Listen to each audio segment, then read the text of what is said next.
Oke, bismillahirrahmanirrahim. Assalamualaikum warahmatullahi wabarakatuh, guys. Hello, everyone. Thank you so much for joining me today. My name is Cindy Salsabila Ginting, and I'm very excited to present to you to my instructional design project till that is exploring descriptive writing through virtual field trip. So, in this presentation, I will walk you through how field trips combined with thoughtful technology integration can provide students with a dynamic and meaningful experience to develop their descriptive writing and speaking skills. We will explore the objectives, the theoretical framework I used, the tool applied, and also the challenges and reflection that emerged during this design. So let's begin. All right, the next is let's start with the learning objectives, which serve as the foundation for designing every learning experience. In this lesson, students will aim to achieve three main objectives. There is, for the first one, they will identify and apply descriptive vocabulary, that is relevant to various places and environments. This involves learning how to describe sight, sound, smells, textures, and feelings. They will expand their adjective vocabulary and learn how to express sensory details accurately. Second, they will be able to write a short descriptive paragraph consisting of about five to seven well developed sentences.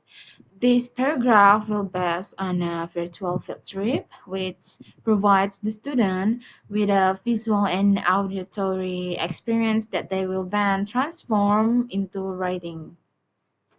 And also the last but not least, and the third, that is they will present what they wrote in the form of a short oral presentation using key descriptive vocabulary and sensory languages. This help bridge the gap between writing and speaking and support fluency, confidence, and expressive ability. These objectives are designed not just to meet language goals, but also to help students think critically, observe carefully, and describe the world around them with the clarity.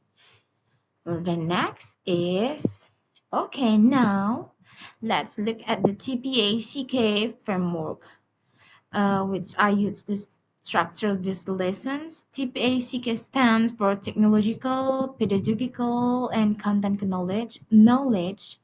It helps educators integrate technology in ways that are meaningful and pedagogical sounds. Let's break down the three main components. There is technology knowledge, or we use call it TK. I carefully selected tools that align with the learning goals. Like YouTube is used to provide students with rich, authentic video output. For example, a travel vlog or a museum walkthrough gives students a real life content to observe and analyze. For the next is there is Google Docs, which usually use this, and Padlet are used for brainstorming the students and collaborative writing activities. For the next is we can use Canva or PowerPoint, allow students to visually present their ideas in an oral presentation format. Pedagogical knowledge, or PK, the lesson is task based and student centered. This means students actively engage in doing something meaningful, in this case, observing a virtual place and writing about it. It also integrates all four languages skill. Listen, listening, watching the visual trips, reading, viewing model text, and writing, composing description, and also speaking. There is presenting their work. For the next is content knowledge, or we call it CK.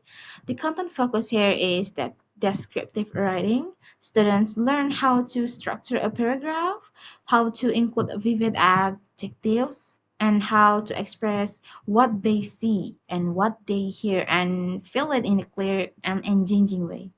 By using TPAC, answer that technology supports, not replaces, for the teacher.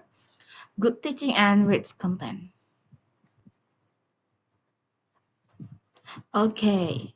To understand how the technology is integrated, I also mapped this lesson using the SAMR model, which stands for substitution, augmentation, modification, and redefinition.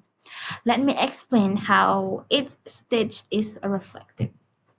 As the substation level, students use Google Doc and write their paragraph instead of using pen or paper. The function remains the same, but it's digitized. And the augmentation level, the tech adds some improvements. For example, students can use spell checks, suggest, edit to each other, and embed hyperlinks or images to support their description. Moving to the modification level, Padlet transfer the text. Students collaborate in real time, give each other comments, and engage in peer feedback, and the task becomes more interactive. At the redefined level, students create multimedia presentation using Canva or PowerPoint. Combining text, voice, and visual, they might record their voice, use transition effects, or even add background music.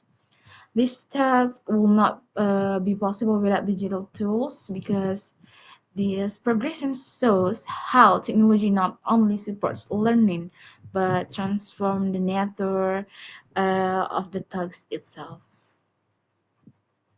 Now let's take a closer look at the tools and the platform involved.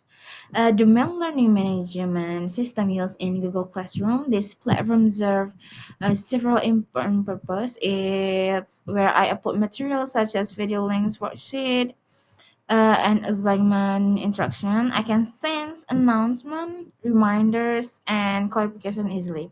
Student can submit their writing and get directed back through comment and grades. In addition to Google Classroom, I use the following tools like YouTube for virtual file trips, where students explore real-world environments. Google Docs for drafting and editing descriptive paragraph collaboratively, and also Padlet for for idea sharing, group brainstorming, and displaying everyone's work in one place. And also Canva or PowerPoint for students to present their writing visual with creative design. These tools are selected not just for functionally, but because they support engagement, collaboration, and expression. The next is okay. Now we discuss about the two we've discussed also fall under different categories of educational technology. Authentic content tools. There is YouTube provide immersive real-world content. Students watch, listen, and take note, ju- take notes just like they would on a real field trip. And then there is collaborative tools. We have the Spotlight and Google Docs allow students to work together, share ideas, and revise their work based on a peer and teacher feedback. Creative and productive tools, Canva and PowerPoint help students to showcase their ideas in a personalized, visual, and engaging format.